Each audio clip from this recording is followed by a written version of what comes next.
What's going on, everybody? It's Thursday night. You are tuned in to the Stone Down Sports Podcast, where tonight we are going over our top 150 for the 2024 fantasy baseball season.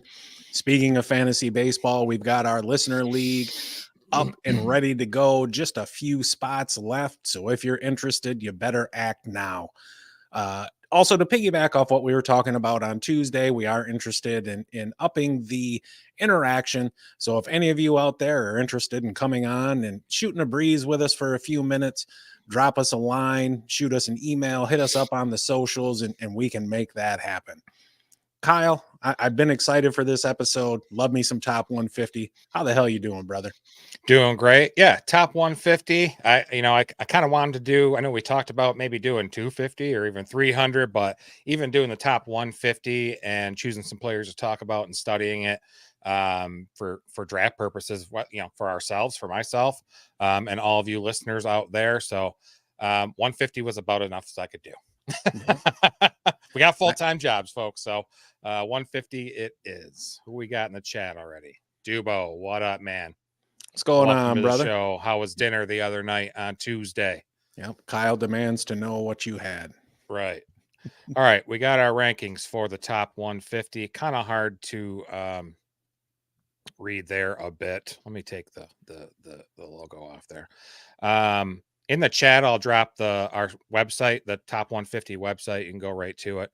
In case you need to follow along, because this is hard to read on a screen, I believe, especially if you're using a cell phone. But you want to get it started, or I'm getting it started? Yes, you are. Stand by. There's this thing sometimes. Anyway, sorry, folks. Okay, first up on the list here, Julio Rodriguez with the Mariners. Guy is a stud. Number 6 outfielder last season. He's the number 3 player off the board. We have him at number 3 as well on our top 150. He's going for about $47 AAV. He followed up his rookie season by hitting 275, 333, 485 with 32 homers, 103 RBIs, 102 in runs, and 37 stolen bases in 155 games. J-Rod, one of the most electrifying talents in the league, for sure. Where he's going totally makes sense. I think here shortly, next couple of years, he's a threat to hit 300 home runs on his career soon. In his career, he will. And a 40-40 season at some point, like I said, in the next couple of years, I see it happen. He is very good. How good? He's 34 in Fangraphs' WAR since 2021. Folks, he didn't join the league until 2022, okay? He's just very, very good. A few concerns, not huge. His average on-base percentage and slugging all decreased year over year, with his OPS dropping a full 40 points. Strikeout percentage, walk rate, strikeout percentage is 24.5, walk rate 6.6. It's not as good as some other elite hitters in the league.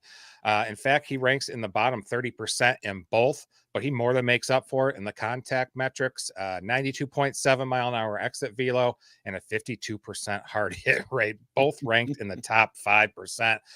Barrel rate, top 23%. And this is what really makes him extra special. This like a 5-tool outfielder. His sprint speed, top 4%. And he's only 23 years old. Sign me the fuck up, Oh, missed it by a minute. Sorry, Matt. There's a scenario this year where he ends up as the number 1 guy in fantasy this year. It could happen if he improves that plate discipline, and can increase that batting average a bit while still being a menace on the base pass. He's a top 5 guy all day long. This season, I got him slashing 278, 341, 501 for an 842 OPS, 33 dingers, 99 RBIs, 101 runs scored, 33 stolen bases. Yeah, he is.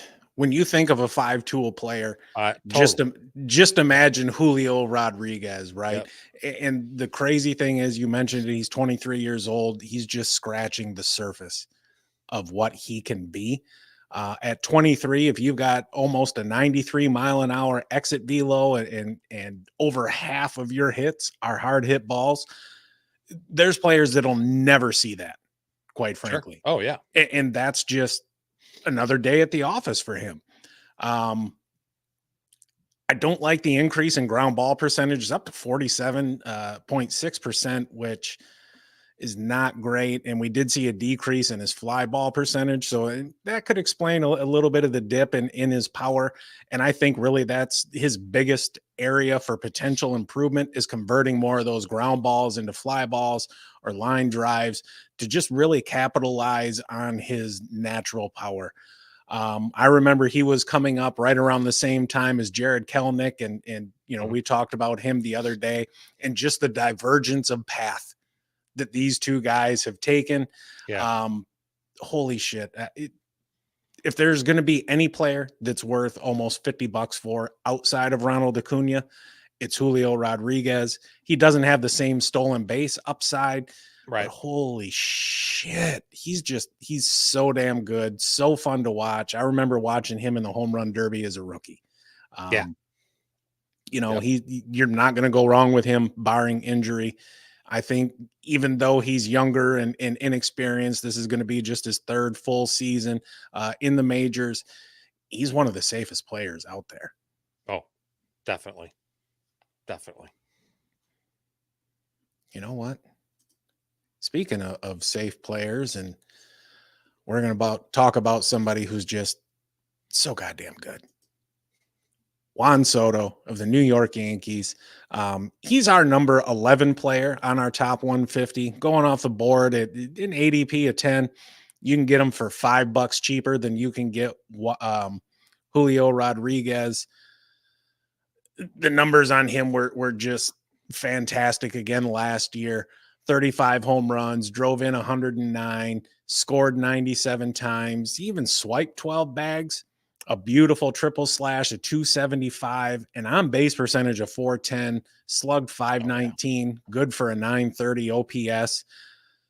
I remember when we were talking about third baseman, we brought up Alex Bregman, how he had more walks than strikeouts and just how amazing that is. Juan Soto's done that every year, each of the last 4 seasons. Yeah. I think he's had 3 seasons of 130 walks or more. He's very good, folks. Just an incredible plate discipline. He's had an on-base percentage over 400 every single year, every year, rookie year included. I just want to make sure everybody understands that. His strikeout rate did jump by about 4% last season, but it's still well below league average. You think a 52% hard hit rate is good? Juan Soto was at 55.4 last season, paired with a 92.7 mile an hour exit velocity. Hard hit percentage is in the top 1% of the league. His average EV is in the top 4% of the league, as was his max exit velocity. He's somebody who stays on the field. He's played in 150 games every year besides his rookie year. This dude's walk rate, 18.6%. Top 1% of the league. That was his lowest since 2019. That's 10% over the league average. Yes. I mean, that's just ridiculous. I would like to see him hit more balls in the air. He had a 51% ground ball rate last season, but at the end of the day, he's going to have plenty of protection in that Yankees lineup. The short porch and right field should tantalize him and entice him, especially since he posted a career high 34.2% pull rate last season. This is a dude, everybody understands how good of a hitter he is, right? He sees less than 40% of his pitches inside the strike zone. And when he swings at a pitch inside the strike zone, he hits the ball almost 95% of the time. Just a 6.3% swinging strike rate. Wow. Which is just ridiculous. I can tell you we have our home league auction draft coming up this Sunday, and Juan Soto is who I'm going to build my outfield around, period. It's Juan Soto or nothing. For this season, I'm looking for him to have another 30 home runs, drive in and score 95 each. We'll call it 10 stolen bases because he's not really going to have to do that a whole lot. With a triple slash, a 280, 415, and 500, good for a 915 OPS. Yeah, you're spot on with those projections. I like that. I think he might even get a few more home runs there. You were talking about his on base percentage, all 6 seasons over 400. Career OBP is at 421. If he ended his career today and retired, he would be 19th all time ever. That was redundant. Right between Shoeless Joe Jackson and Mickey Mantle. That's pretty good fucking company. Jesus. Pretty damn good company. So, yeah, it is. guy's amazing. I don't have too much more to say on him. If you're able to get him and can afford him, and he's there at the right price, the right price is to just draft him immediately. I agree wholeheartedly. Pay what you need. We got Dubo chiming in. That's a crazy stat for hitting versus swinging and missing. Absolutely. I would stake the claim that he is the best overall hitter in baseball. He's pretty damn good. He's more than damn good. He's really damn good. Okay. Next on our list, Trea Turner. We have him ranked number 12 on our top 150. Was the number 4 shortstop last season for the Phillies. Had a pretty good year. Except for the beginning. You've seen this happen over and over. We can remove that. Stars sign a big contract. They switch teams. They switch cities. And they struggle at first. You see it happen all the time. That was Trea Turner last season. First half, abysmal. Slash just 247, 299, 389 through the first 88 games, striking out 24% of the time with an OPS of 687. Poop. That's no good. No good at all. Not what you want to see from your $300 million shortstop, right?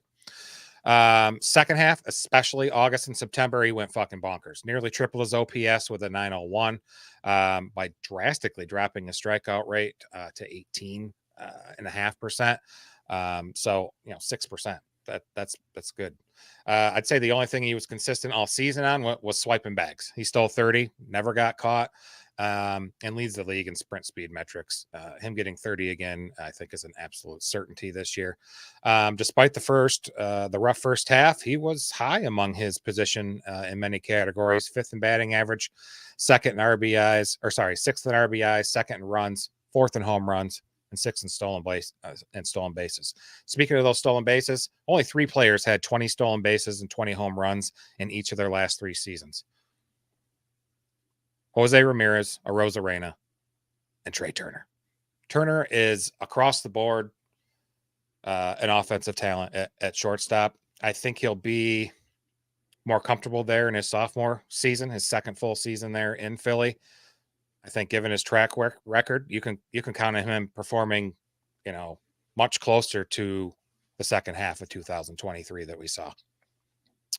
For this year, I'll project him slashing 284, 337, 467 with an 804 OPS, 24 dingers, 86 RBIs, 98 runs. He'll probably get over 100 though. And I'll go with 27 stolen bases. I know I said 30, but be a little conservative because he does like to get injured here and there. Yes, he does. And he's somebody who's never really been a big source of power, but he more than holds his own. There is some pop in his bat. He just doesn't really bring it out a whole hell of a lot. I think really his biggest upside is that he's going to score a shit ton of runs. I love that Phillies offense. And I think they're being slept on a little bit because everybody's talking about the Dodgers and the Braves. The Phillies they're right there. I don't think they're going to be a better offense than those 2 teams, but they'll be able to hold their own there. You were talking about, his splits last year. And while that's absolutely true, as I was kind of looking through things, it looked like he was somebody who just took a more aggressive approach at the plate overall. It did lead to better and more consistent hard contact, but I think he did sacrifice some in the plate discipline. His whiff rate and chase rate both leave a lot to be desired, and they've been declining over the last several years. And you're right. I think there may have been a bit of pressure from that big contract and just wanting to live up to it.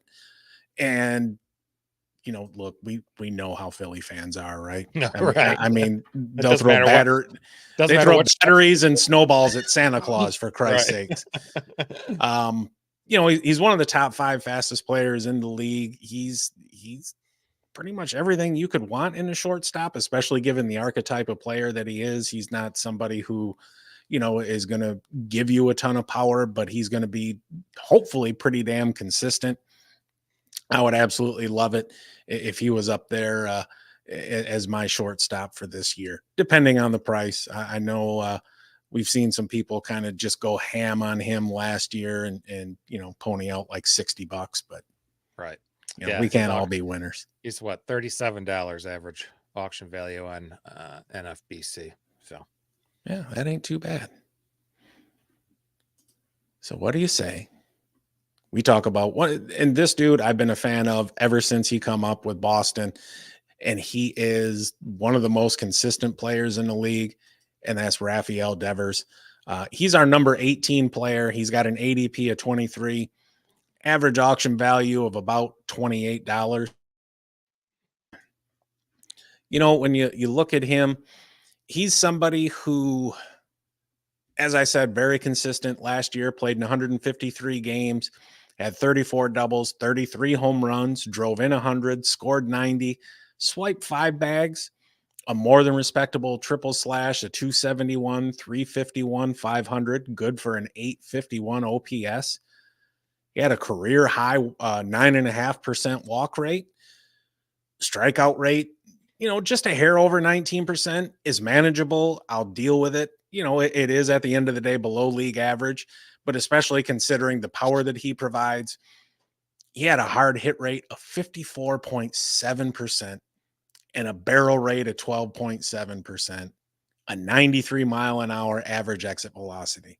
It's a dude that beats the shit out of the ball. And you look at the 271 average he had last year, it was down about 20 points from 2022. I think that was driven by just a 292 BABIP or batting average on balls in play, which was his lowest since 2018, as was his 20.6% line drive rate. His pull rate jumped by almost 8 points, fly ball percentage up by 5 points. He looks to me like a player who was going for a bit more power. There's some swing and miss to him. 32.5% chase rate, was in the bottom quarter of the league, but that was actually an improvement. That's kind of a backhanded compliment there. Right. He shaved 2% off his whiff rate down to 26.1%, best mark since 2019. He's somebody who's going to give you everything but stolen bases, right? So he's a 4-category contributor. His expected stats are all in the top 4 to 6% of the league. I like him. I mean, obviously we do, he's in our top 20. He should be in your top 20 as well. I think for this year, we'll call it 30 home runs, 90 RBIs, 88 scored. I'll be generous and give him 3 stolen bases. I think you're going to see a rebound in his average a little bit. We'll call it 10 points up to 285, 345 on base, a 505 slug, good for an 850 OPS. Yeah, in my notes I had you can guarantee a 30 homer, 90 RBI, 850 OPS campaign for. Nice. So right on with your stuff there. My one concern, and maybe you could elaborate on it, is I'm concerned he's going to have to do most of the heavy lifting there in Boston. Justin Turner departed, of course, with maybe some help from the first baseman there, Tristan Casas. Outside of that, concerns? I think if anything, if there's going to be any regression, it's going to be in his run production. But at the same time, really all he needs people to do is get on base in front of him, because he will get them home. Yeah. He's horrible defensively. Yes, he is. Just very, very bad. Good thing we don't care about that for fantasy. No, I know, but he had 19 errors, and I didn't think anybody could be as bad as Javi Baez, but he tied him for the most in the American League. Just a side note there. Just you don't say that name around me. All right. Well, next up, interesting guy. Couple starting pitchers here we got out of our top 150. Corbin Burnes from the Orioles. We have him as our number 21 out of 150. His ADP is 22, going for $32 on average on NFBC. did not have his best season last year. Still a great season, but did not have his best. That ERA creeped up, 3.39 ERA. He was sub 3 ERA each season from 20 to 22. He did it actually in 4 of his first 5 MLB seasons. Diminished K to walk ratio, 17%, far cry from his peak at 30% back in the 2021 season, and 24% in 2022 for that matter. Durable guy, though. True workhorse. 65 starts total over the last 2 seasons. Tied for 3rd all in baseball. So he's out there. He's getting starts. He's durable. His 3.95 and 2/3 innings in that same time period, the last 2 seasons, ranked 7th. He's out there. That's a lot, I guess you would say, but he didn't become a full-time starter until the 2021 season, where he clipped like about 60 innings for the first time. So while he does have that in the last couple of years, he's still got plenty of room, plenty of gas on that arm of his. Some of those other aces in the same age bracket probably have more wear and tear than he does. I expect him to take the ball at least 30 times again this season.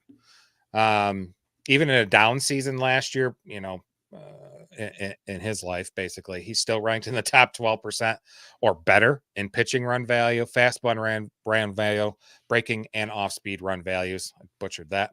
Also ranked in the top 8% in exit velocity, top 11 in hard hit, top 14 in barrel rate. Translation, he is still deadly. I really like him. I wonder kind of what will happen with his wins this year. Moving from the NL Central there with the Brewers, it's a weaker division than the AL East. That was a division that had 4 teams finish over 500 last year. All 3 of them made the playoffs, or 3 out of the 4 made the playoffs. When you're playing the Pirates and Cardinals more, now you're all of a sudden going to be playing the Yankees and the Blue Jays and the Rays. Questionable. So I wonder if his wins will be down a bit this season. He's indeed a top 5 fantasy baseball starting pitcher this season. I think you can trust him and treat him as such on draft day. This season, I'll project him at 31 games started, 12 going 12 and 9, 197 innings pitched, 3.62 ERA, a 117 whip, definitely over 200 strikeouts, 209. Yeah. One thing I thought was really nice last year out of those 32 starts, he had 19 quality starts, yes, he did. Which is 6 innings pitched, allowing 3 or fewer earned runs. I think going to Baltimore is going to be an upgrade with the park compared to, I don't know what they call it now, Miller Park to me. Milwaukee Park or whatever. Yeah. Yeah. And I know you brought up the concern about going to the AL East. I think one thing that he's got in his back pocket that you didn't hit on is he is one of the best in the league at limiting hard contact. If you're playing the Yankees and they nickel and dime you and base hit you to death, that's just not your day, right? Yeah, right. Shit happens to the best of us. But he's got that elite strikeout upside. Even though his walks per 9 was high last year at 3.1, he still managed to lead the league in whip at 1.07, which was fantastic. You saw the 3.39 ERA, which was up. His FIP was actually up to 3.81, but that was kind of boosted by his walks. Mm-hmm. I think given the injury to Garrett Cole and the uncertainty as to when he's going to come back, I think for me, he slides in as that number 2 starting pitcher behind Spencer Strider for the season. And I say that very, very confidently.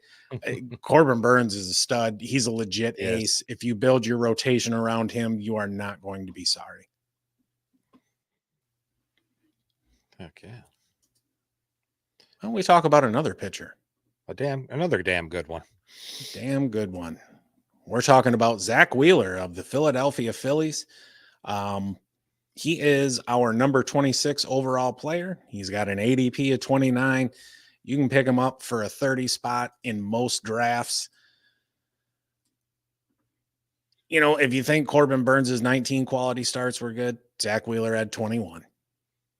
He went 13 and 6, 192 innings pitched, 3.61 ERA, a 1.08 whip, struck out 212 dudes.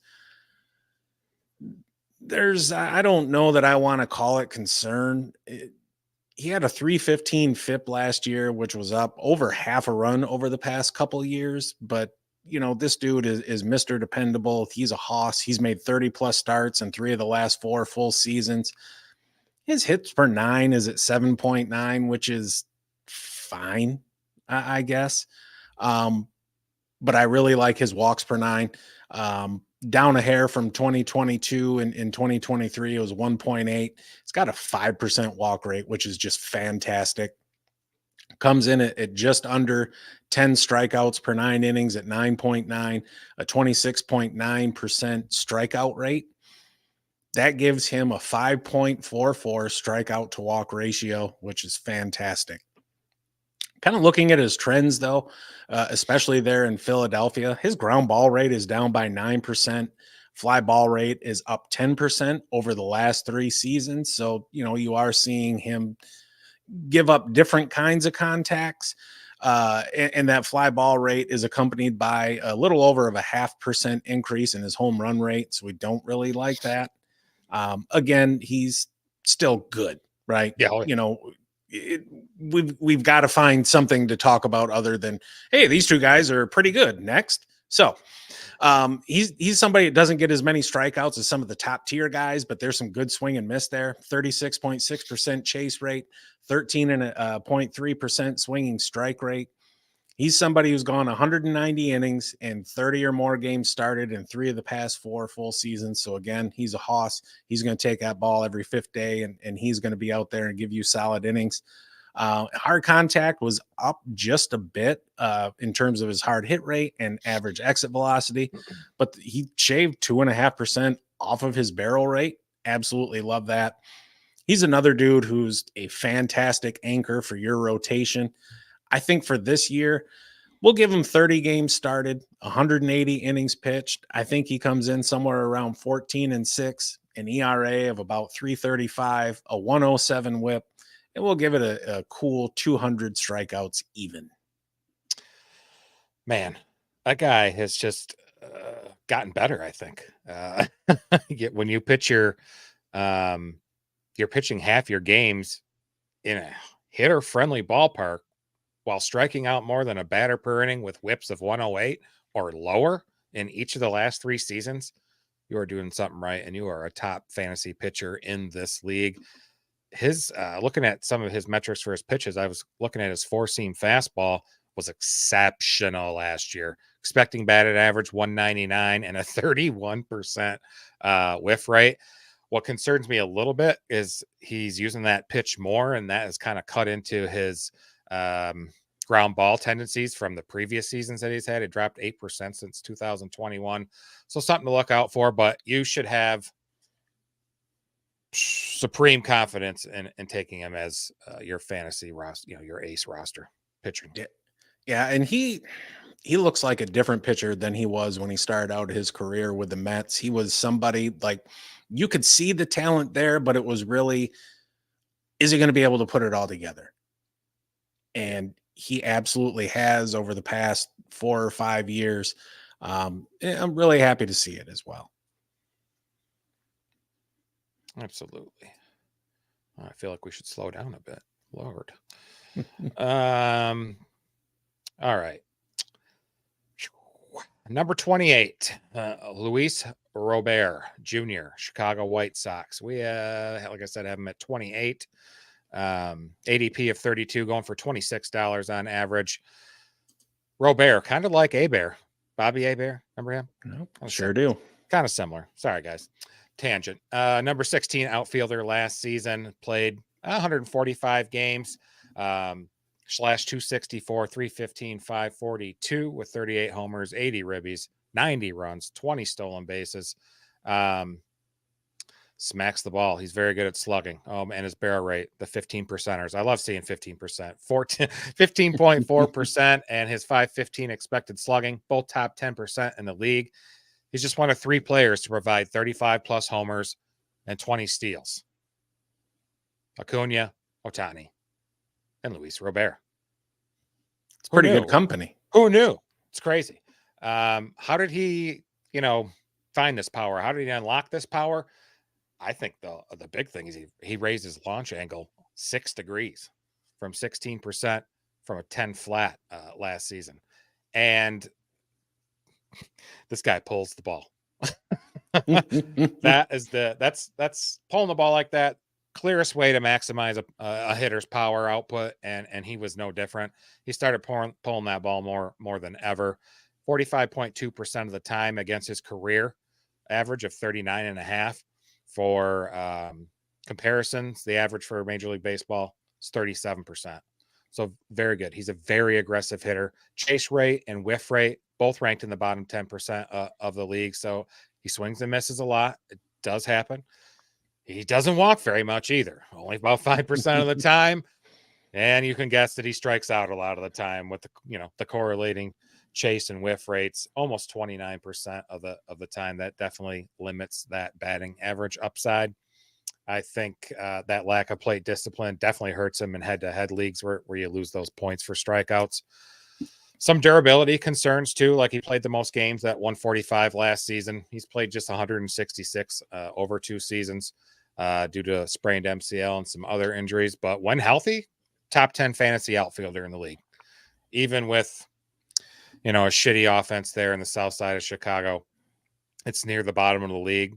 Looking at what they did in the offseason, it doesn't look like it's projected to improve to me, which are going to affect his runs and his RBI totals. It's going to stunt them a bit. The power and speed, enticing. But a guy that gets hurt that much going inside the top 40 kind of scares me. He's a solid pick in the early rounds as long as he can just stay injury-free. This season, I'll project him at a slash line of 267, 318, 492 with an 810 OPS, 33 home runs, 99 ribbies, 87 runs, and 19 stolen bases. Yeah, I think that's a pretty solid projection. He put up some damn good numbers last year in just 145 games. You talked about his 5% walk rate. Like, he only had 30 walks all season. He had more home runs than walks. Yeah. Which is bottom 7% of the league overall.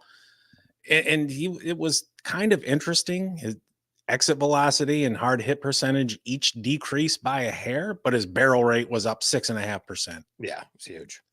So when he was making that good hard contact, his ass made the most of it. Elite launch angle, just like you touched on. And from pulling the ball and the increase in his power, he added almost 120 points to his slugging percentage year over year, which obviously carried over to his OPS. He's somebody who's kind of tantalized over the past couple of years, right? Yeah. Because this was his first season, over 98 games. And he showed you what he can do. I think if anything is going to be repeated from what he did last year over into this year, I think it would be the power. He chipped in 36 doubles, which is nice as well. Anytime you're pushing the 70 or more extra base hits, you're doing something right. I think this year, though, a lot of those extra base hits and home runs, there's a damn good chance there isn't going to be anybody on, and his ass just gets left standing at second base. Yeah. That the team context is really going to put a ceiling on just how much run production he can offer you this year. But, if he can contribute in 3 categories for you, if you're in a roto league, he's less valuable, I think, in a points league just because of all the strikeouts. If you lose points for strikeouts, that's something you're going to have to keep in mind because, the dude loves to swing the bat. And, a lot of times I don't think he really gives a shit if he hits the ball or not. So let's talk about how $26 is probably too much for him. It probably is. Again, I think it's going to depend on your league type. I would be more apt to spend $26 on him in a roto league than I would a points league, just because, you look at a points league and essentially you need to treat that like an on-base percentage league, right? Because You've heard the old adage, a walk's as good as a hit. That shit holds true for points leagues. If you get a point for a single and a point for a walk, I don't care which one you get, just get me one. Right. Well, with him, you really know only one of those is going to be an option. So there's some other outfielders that are going around a similar ADP and even hitters overall that I think, especially since we focus on points leagues on this podcast here, and that's what you and I play in. That's what the podcast league is. Mm-hmm. I'll let somebody else take him. Agreed. When you look at the low walks and just his volatility, not only of the team, but you've only shown me you can be on the field for, 100+ games one time in your career. I'll let somebody else take that chance. And if I get burned by it, oh, well. Yeah. $26. I'm struggling to pay half of that. Yeah. I would be more comfortable around the $20 mark. Oh, see, that's still, I don't know. Not a fan. Just not a fan. Watch him be on my team. Yeah. Enjoy that. And my home team. Bitching about the strikeouts. Next up, second generation player. Yeah. His old man could swing a bat, and this dude isn't far behind. We're talking about Bo Bichette. He's our number 30 player. Fantastic option at shortstop, coming off the board around pick 37. And for $1 cheaper than Luis Robert, you can have Bo Bichette. Last year, played in 135 games, 30 doubles, 3 triples, 20 home runs, drove in 73, scored 69. Nice. Stole 5 bags, triple slash, more than respectable 306, 339, 475, good for an 814 OPS. And those of you who've been paying attention, you'll know you've got that very small 33-point difference between average and on base percentage. And what does that tell us? This dude doesn't walk. His walks and last season. Right. His walks and walk rate have been on a steady decline the past few years. He only walked 27 times last year, 4.5% walk rate. Saw big decreases in his hard contact. His average exit velocity was down almost 2 miles an hour. Hard hit rate down 5.5%. That's the bad news. Good news, they're both still above average. Yeah. So he puts good wood on the ball. He's been among the league leaders in expected batting average the last several years because of the quality of his contact. We did see some improvement in his strikeout rate. I don't know if it's going to stick just because of how many pitches he chases out of the zone. He's in the bottom 10% of the league in chase rate, but he just turned 26 a few days ago. So he's on the front side of his prime, right? If you think of a prime of, we'll say 24, 25 to around 31, he's still just kind of entering it. There's going to be some room for gains for him, but a lot of that is going to be predicated on how he continues to refine his approach at the plate. I think the Blue Jays, when you look at their season last year, I think they're a team that underperformed in the eyes of many people last year. So, there's going to be some variance based on how or if the team rebounds this year, right? We've talked at length now at this point about the renovations there at the Rogers Center and how it's really penalized right-handed hitters. But we'll see how things kind of shake out there. At the end of the day, he's a top-tier option at shortstop. He can contribute across the board. He's not exactly fleet of foot, but I do think he's going to steal more than the 5 bags that he did last season. Yeah. I think for this year, I'm looking at 27 home runs, 85 RBIs. I think he'll score 80. We'll give him 10 stolen bases just because I'm feeling generous. 300 average, 335 on base, 465 OPS. And if my math is correct, 465 slug. And if my math is correct, we're looking at an 800 OPS. Yeah, guy's good. And yeah, there's more to come with him. Guy's a career 299 hitter so far. Over 2,300 plate appearances too. So it's not like, he's just out there a couple seasons. Mm-hmm. I agree with you. The steals should go to double digits this year. He had a hamstring injury he was dealing with. I think that really limited his run game last season. So look for double digit steals. I think he's the 7th shortstop off the board. Could certainly top, Ellie, Lindor, maybe Gunnar, and maybe even Corey Seager because he's so injured all the time. So I think his ADP is about right on. I think it's justified by the history of his well above average production across the board. Yeah, absolutely. Let me ask you a question. Let me get your opinion and try and take your Tigers fan hat off for this one. Not literally, because we don't want to see, we don't want to see the glare. Yeah. It ain't even that bad. Shut up. So let's assume both players are on the board at pick whatever. Who would you rather have, Bo Bichette or Tarek Skubal? Skubal. Okay. I just think this is his big show. This is his come out and party year. This is show the league, show the majors. Hey, look at me over in Detroit. Yeah, Verlander was our last big ace there. He's somebody we're going to be talking about up there with Verlander when his career's said and done. That's a bold statement, my friend. That's a spicy ass take because JV is a first ballot Hall of Famer to me. It is, but I really, really like what you see from Skubal. All right. I can dig it. All right. Headed down to hot Atlanta. As soon as I find it. It's in Georgia. Yeah. Thanks. Appreciate it. Spent some time in Georgia and Atlanta in my younger years, 20-some years ago. Heck, yeah, 23 years ago. All right. Michael Harris II, really high on this guy. Outfielder for the Braves. 32nd outfielder last season. He is our number 33. ADP of 29. Average auction value, about $31 on NFBC. Pretty good season last year. Rookie of the year in 2022. Started the season slow, though, last year. MH2 started 5 for 23. Missed pretty much all of April, 19 games due to a back injury.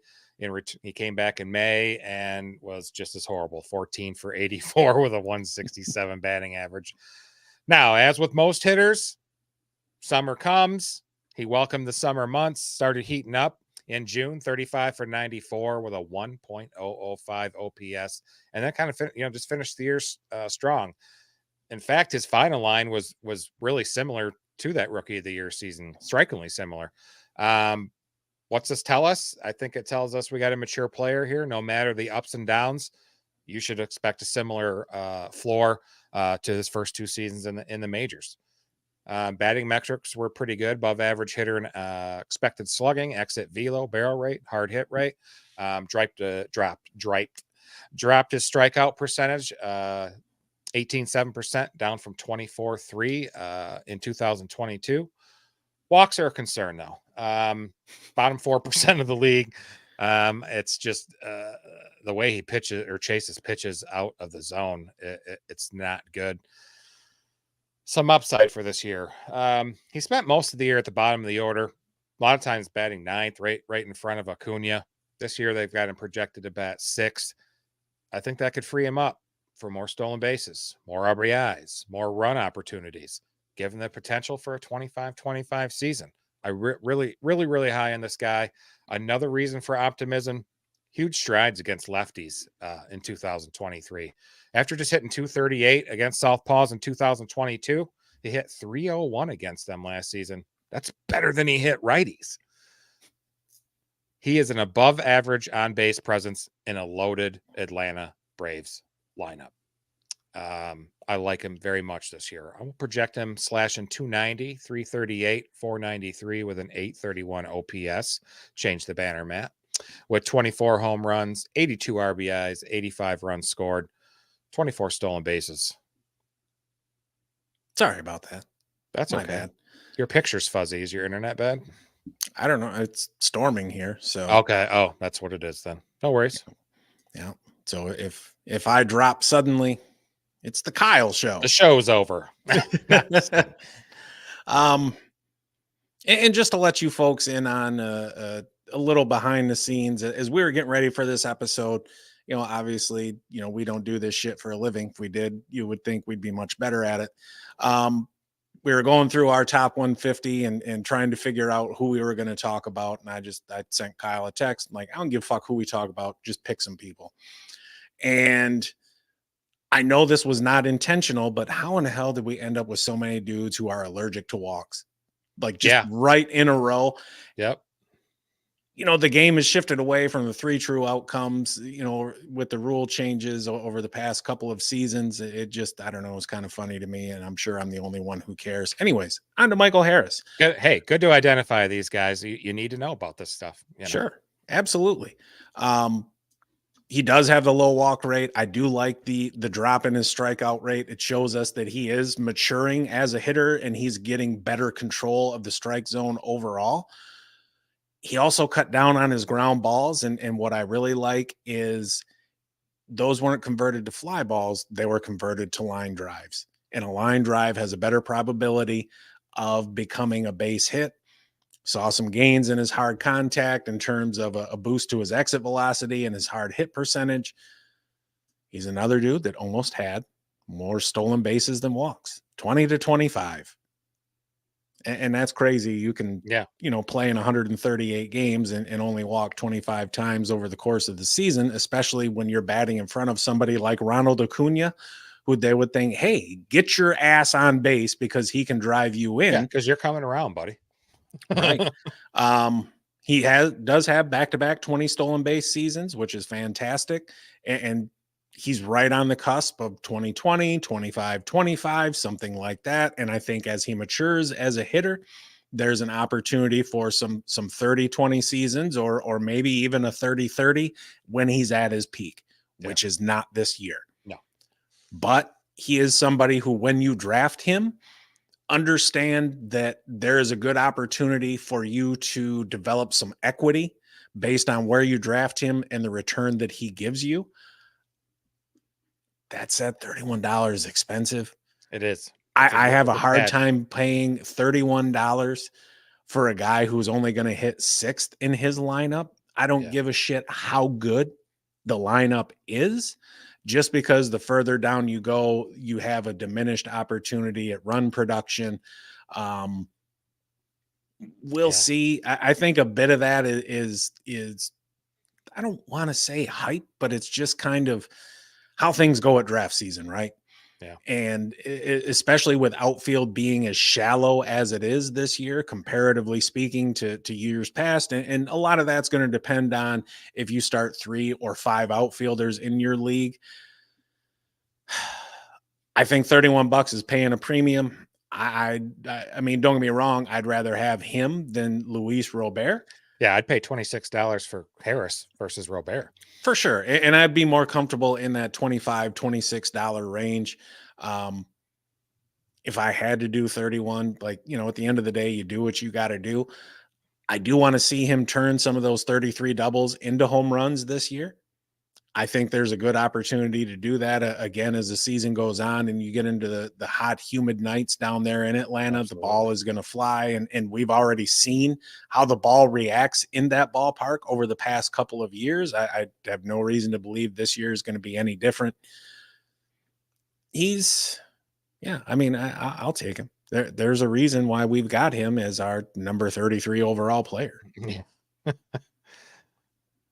He's good. All right. The last cat we're going to talk about today. One of your favorite players ever, right? This fucking guy. Jose Altuve. He's our number 35 overall player. He's got an ADP of 38.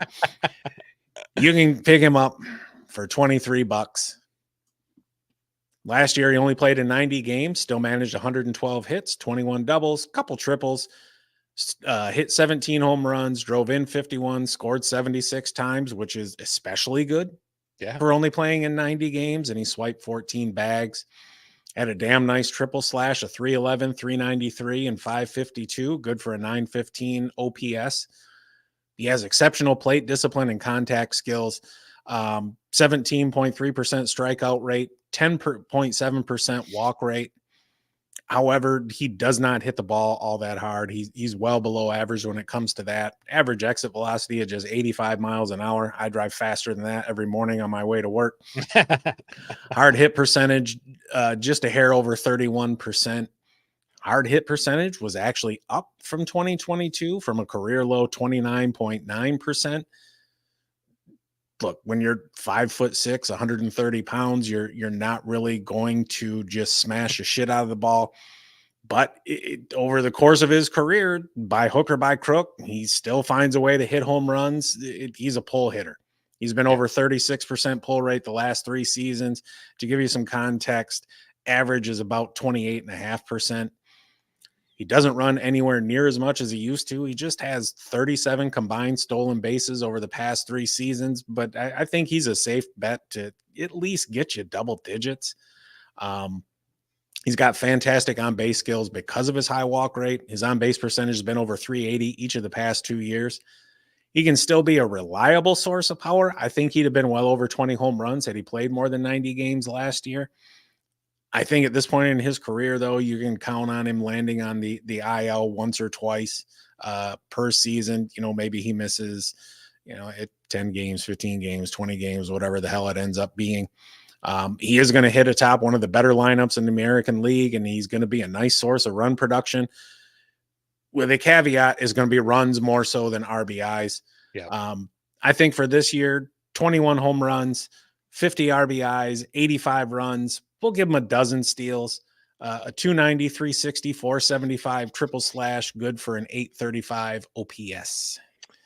Yeah, I think he can still, he's 30. I think this is age 34 season. I think he still counted on for 15 home runs. I'll even be generous and say 100 runs and 15 stolen bases. I think you can get that out of him.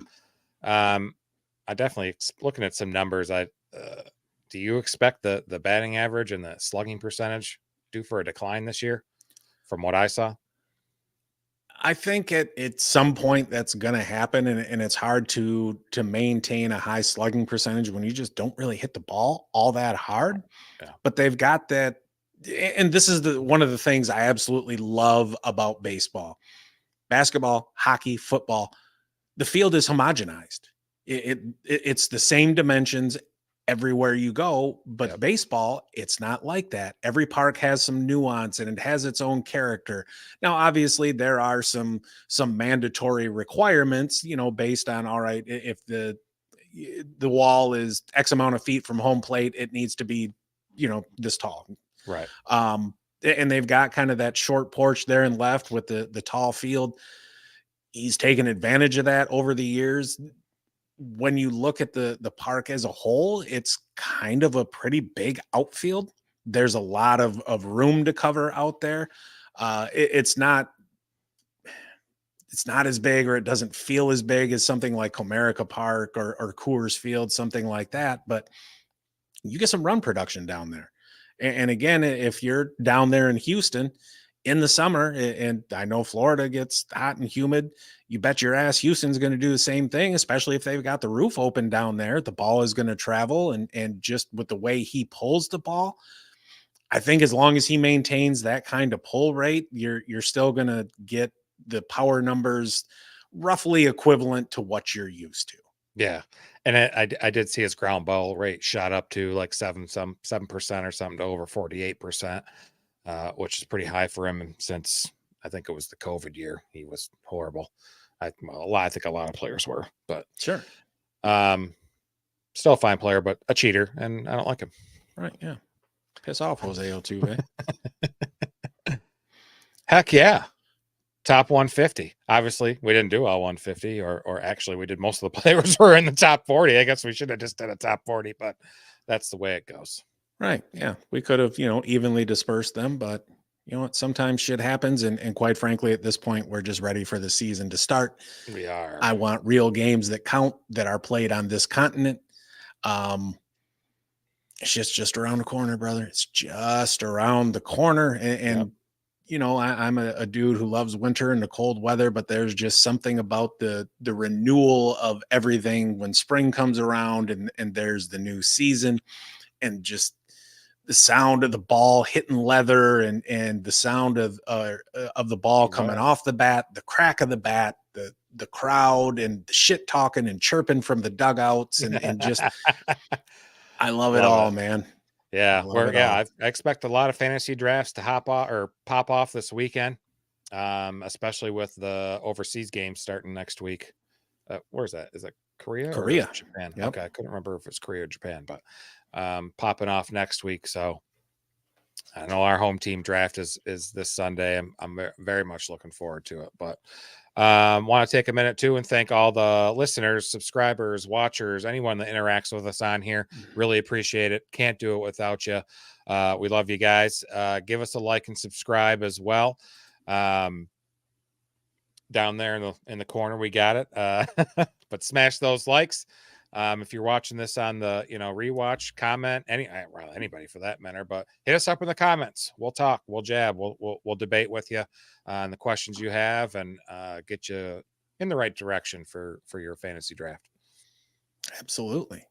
Dubo says Matt is getting me pumped for the season. Yeah, it's hard not to. I'm just as excited as he is, but he can put it more linguistically nicely and stuff. There you go, showing off that vocabulary. Yeah, just using two adverbs there. All right, folks, you got anything else to say? No, other than I hope everybody has a great weekend. Don't forget, we've got the listener league podcast. I'm a goddamn idiot and words are difficult.